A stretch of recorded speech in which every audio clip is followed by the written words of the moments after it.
नमस्कार दोस्तों, स्वागत है आपका हमारे चैनल पे। दोस्तों आज के वीडियो पे हम अनबॉक्स करने जा रहे हैं हेमोग्लोबिन टेस्टिंग मशीन। तो जैसा कि दोस्तों आपको स्क्रीन पे देखने को मिल रहा होगा, ये एक्यूरेट, पोर्टेबल और कन्वीनियंट है। तो जी हाँ दोस्तों, ये पोर्टेबल और कन्वीनियंट हो सकता है, लेकिन दोस्तों हमारे शरीर के अंदर कितना हेमोग्लोबिन प्रेजेंट है प्रोटीन के माध्यम में, जो कि रेड ब्लड सेल पे पाया जाता है, तो कितना एक्यूरेटली ये मशीन मेजर कर पाता है हमारे हेमोग्लोबिन को, चलिए आज के इस वीडियो पे हम जानते हैं। जैसा कि दोस्तों बॉक्स के बैक साइड में आप देख सकते हैं, यहाँ पे डिफरेंट लैंग्वेज पे आपको कंटेंट्स देखने को मिल रहा होगा, लेकिन यहाँ पे इंग्लिश में भी आपको देखने को मिल रहा होगा कंटेंट। इस बॉक्स के अंदर क्या क्या आपको मेजर करने के लिए प्रोडक्ट देखने को मिलता है, यहाँ पे आप देख सकते हो। तो चलिए दोस्तों वीडियो के आगे बढ़ते हैं और अनबॉक्स करते हैं इस बॉक्स को। उससे पहले अगर आप इस चैनल पे नए होंगे तो चैनल को सब्सक्राइब करें, वीडियो को लाइक करें, नोटिफिकेशन को ऑल पे रखें ताकि हमारे लेटेस्ट वीडियो आप तक सबसे पहले पहुंच सके। तो जैसा कि दोस्तों आपको यहाँ पे बहुत सारे छोटे छोटे मैनुअल्स देखने को मिल जाएंगे, साथ ही दोस्तों आपको यहाँ पे एक वारंटी कार्ड भी देखने को मिल जाता है इस मशीन का।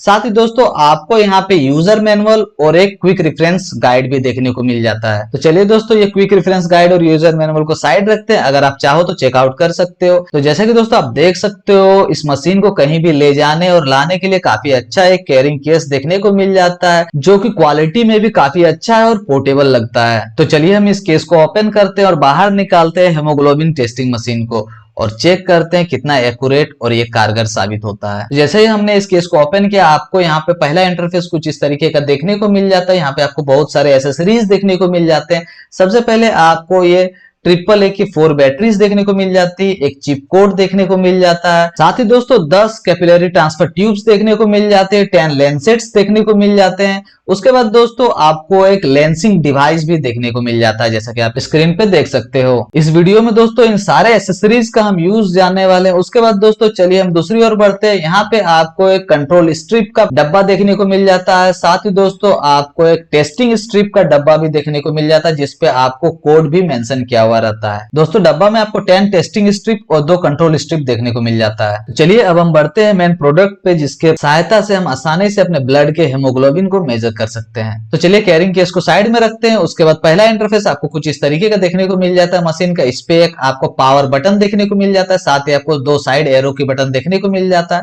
बैक साइड पे आपको 4 AAA बैटरीज आपको लगाने की जगह देखने को मिल जाता है। तो चलिए अब हम बैटरीज को उनके जगह पे इंसर्ट करने वाले हैं। आप प्लस माइनस को माइंड पे रखते हुए आप बैटरी को प्लेस कर लेना। इस मशीन पे मौजूद सेंसर को क्लीन करने के लिए इस तरीके से आप ओपन करके यहाँ पे सेंसर को क्लीन कर सकते हो। उसके बाद दोस्तों आप चाहे तो इसे बैटरी से ऑपरेट कर सकते हो, या फिर आप चाहे तो यूएसबी केबल से भी आप इसे ऑपरेट कर सकते हो, अगर आपके पास बैटरीज मौजूद नहीं है। तो इस तरीके का केबल आपको बाय कर लेना है, मार्केट में आसानी से आपको मिल जाएगा। उसके बाद कनेक्ट कर लेना है अपने चार्जर पे, उसके बाद ऑपरेट कर सकते हो, या फिर आप पीसी पे भी आप फाइल्स को ट्रांसफर कर सकते हो। जैसे ही हम बैटरी को इंसर्ट करने का प्रोसेस कंप्लीट करते हैं, डिस्प्ले पे आपको कुछ इस तरीके का ईयर देखने को मिल जाता है। आप ईयर को इस तरीके से मैनेज करके ओके प्रेस करके आप आगे मूव कर सकते हो। उसके बाद यहां से आप मंथ को चूज कर सकते हो, फिर आपको पावर बटन को एक बार प्रेस करना है, सेट हो जाएगा। उसके बाद फिर यहां से आप डेट को भी चेंज कर सकते हो। उसके बाद आपको फिर से पावर बटन को एक बार प्रेस करना है, फिर आप नेक्स्ट स्टेप पे पहुंच जाओगे टाइम को सेट करने के लिए। सबसे पहले आप आवर्स को सेट कर लेना, उसके बाद प्रेस ओके करते ही आप दोस्तों मिनट्स पे पहुंच जाओगे। अगर आप 12 आवर्स पे सेट किए हो तो AM PM ऑटोमेटिक चेंज होगा जब आप आवर्स पे इंक्रीज और डिक्रीज करोगे। उसके बाद आप मिनट्स को सेट कर लेना। उसके बाद अगला इंटरफेस टेस्ट नंबर रिसेट का आ जाएगा। इसे आप चाहे तो ऑन या ऑफ रख सकते हो। अगर आप ऑन रखते हो तो ईच न्यू डे पे जब भी आप टेस्ट करोगे सीरियल नंबर 1 से स्टार्ट होगा। ऑफ रखने पर जिस सीरियल नंबर पे आपने लेफ्ट किया था वहीं से स्टार्ट होगा। पावर बटन को प्रेस करते यहाँ पे आप यूनिट सेट कर सकते हो, फिर ओके प्रेस करते यहाँ पे साउंड सेट कर सकते हो। साउंड सेट होने के बाद आप दोस्तों इस सेट ऑप्शन पे आ जाओगे, फिर एरो की के माध्यम से आपको यहाँ पे एग्जिट वाले ऑप्शन पे आके ओके प्रेस कर देना है, फिर आप मेन स्क्रीन पे पहुंच जाओगे। अगर आप डायरेक्टली रिडायरेक्ट नहीं होते मेन स्क्रीन पे, तब आप ये प्रोसेस को फॉलो कर लेना। उसके बाद कोड यहाँ पे आपको इंसर्ट कर देना है। तो चलिए हम यहाँ पे चिप कोड को इंसर्ट कर देते हैं। जब भी आप नया टेस्ट स्ट्रिप को बाय करोगे आपको नया चिप कोड देखने को मिलेगा, उसे आपको हमेशा रिप्लेस कर देना है पुराने वाले से, जब भी आप नया टेस्ट स्ट्रिप को यूज करोगे। और दोस्तों आपको हमेशा टेस्ट स्ट्रिप पे आपको कोड देखने को मिलेगा, साथ ही आपको चिप कोड पे भी एक कोड देखने को मिलेगा। अगर मैं आपको दिखाने की कोशिश करूं तो आप यहाँ पे देख सकते हो, यहाँ पे आपको 892 देखने को मिल रहा होगा, साथ ही आपको स्क्रीन पे भी 892 देखने को मिल रहा होगा, यानी कि हमारा जो चिप कोड है वो अच्छा से फंक्शन कर रहा है। उसके बाद अगर आप टेस्ट स्ट्रिप का डब्बा पे भी अगर आप देखोगे तो आपको वहां भी 892 का ही कोड देखने को मिलेगा। ऑफ करने के बाद जैसे आप पावर बटन को थोड़ा सा प्रेस करके रखते हो ऑन करने के लिए, आपको सेट वाले ऑप्शन पे आप आ सकते हो। उसके बाद यहाँ से आप डायरेक्टली चेक कर सकते हो जितना भी आपने हेमोग्लोबिन टेस्ट किया हुआ है। स्क्रीन पे आपको इन ऑप्शंस के शॉर्टकट देखने को मिल जाएंगे, साथ ही आपको यूजर मैनुअल में भी शॉर्टकट देखने को मिल जाएगा। अगर आप किसी वजह से टाइम सेटअप नहीं कर पाए तो आप सिस्टम सेटअप पे आ जाना। उसके बाद यहाँ से 24 आवर 12 आवर को सेट कर लेना, फिर आपको प्रेस ओके करके सारा डेट एंड टाइम को सेट कर लेना। उसके बाद यहाँ से टेस्ट नंबर सेट कर लेना, जो कि आप ऑन ऑफ कर सकते हो, जो हमने पिछले टाइमलाइन पे ही आपको समझा दिया था। उसके बाद यूनिट सेटअप, फिर साउंड सेटअप, उसके बाद आप डायरेक्टली आप नंबर सेटअप पे पहुंच जाओगे ओके प्रेस करते हो। उसके बाद एरो की के माध्यम से इस चेक ऑप्शन से आप जैसे ही आप कंट्रोल स्ट्रिप को इंसर्ट करोगे, आप ऑप्टिकल चेक कर सकते हो इस मीटर को।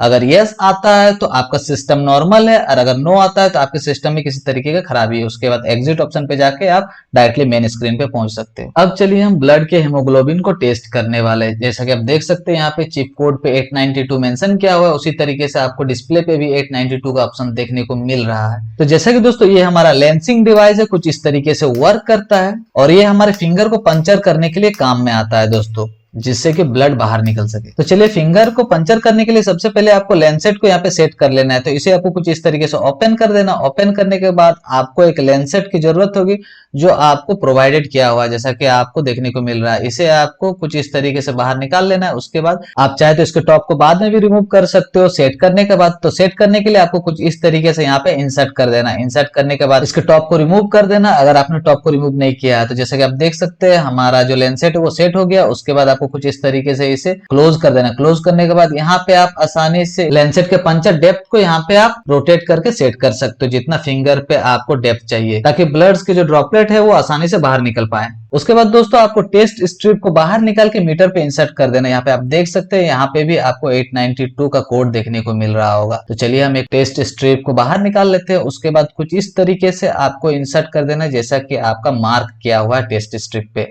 तो चलिए हम यहाँ पे टेस्ट स्ट्रिप को मीटर पे इंसर्ट कर देते हैं कुछ इस तरीके से। टेस्ट स्ट्रिप को मीटर पे इंसर्ट करने से पहले आपको नोटिफिकेशन टेस्ट स्ट्रिप का देखने को मिल रहा था डिस्प्ले पे, लेकिन टेस्ट स्ट्रिप को इंसर्ट करने के बाद आपको ब्लड ड्रॉप्स का डिस्प्ले पे नोटिफिकेशन देखने को मिल रहा होगा। फिंगर को पंचर करने से पहले दोस्तों आपको इस तरीके से पुल करना है। उसके बाद दोस्तों फिंगर को आप कॉटन से जरूर साफ कर ले एक बार। उसके बाद दोस्तों आप इसे पुश कर दे। पुश करने के बाद आपका जो फिंगर है वो पंचर हो जाएगा। फिंगर से दोस्तों पहला ड्रॉप जो आएगा ब्लड का, उसे आप कॉटन से साफ कर ले, ताकि फ्रेश ब्लड बाहर निकल सके। उसके बाद आपको क्या करना है, टेस्ट स्ट्रिप पे आपको ड्रॉप कर देना है ब्लड को। ब्लड यहाँ पे थोड़ा सा कम आ रहा है क्योंकि हमने पंचर डेप्थ को लो पे रखा था, थोड़ा सा हाई पे रखता तो हो सकता था थोड़ा सा ब्लड अच्छा बाहर आए। तो दोस्तों उसके बाद क्या करना, इस तरीके से आपको यहाँ पे ड्रॉप कर देना। उसके बाद अपने फिंगर को रिमूव कर लेना है तुरंत ही।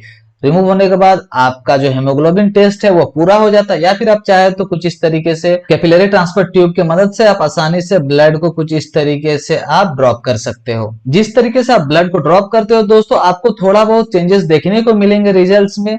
और दोस्तों बेसिकली ये मशीन है, तो मशीन पे आपको थोड़ा बहुत डिफर देखने को मिलता ही है। जब आप लेबोरेटरी पे चेक कराते हो तो आपको एक्यूरेट देखने को मिलता है। और दोस्तों अगर आपको समय समय पे तुरंत ही हेमोग्लोबिन टेस्ट करना पड़ता है तो आप कितना बार लेबोरेटरी जाओगे, इस तरीके का एक मीटर खरीद सकते हो, ताकि आप हेमोग्लोबिन को आसानी से घर पे ही मेजर कर सको। अगर आप पिछले कुछ टेस्ट रिकॉर्ड को चेक करना चाहते हो तो ऑन होने के बाद आप एरो की के माध्यम से आसानी से पिछले टेस्ट रिकॉर्ड को एक्सेस कर सकते हो। 12.5 ग्राम पर डेसीलीटर, 11.3 ग्राम पर डेसीलीटर, कुछ इस तरीके का टेस्ट रिकॉर्ड आपको देखने को मिल जाता है एरो की के माध्यम से। स्क्रीन पे आपको एक इमेज देखने को मिल रहा होगा, नॉर्मल रेंज आपके बॉडी पे कितना होना चाहिए हेमोग्लोबिन का, आप चेकआउट कर सकते हो। अगर आपके पास टेस्ट स्ट्रिप खत्म हो गया है हेमोग्लोबिन मेजर करने के लिए, तो नया पैकेट जब आप खरीदते हो तो कुछ इस तरीके का आपको इंटरफेस देखने को मिल जाएगा, पहला इंटरफेस।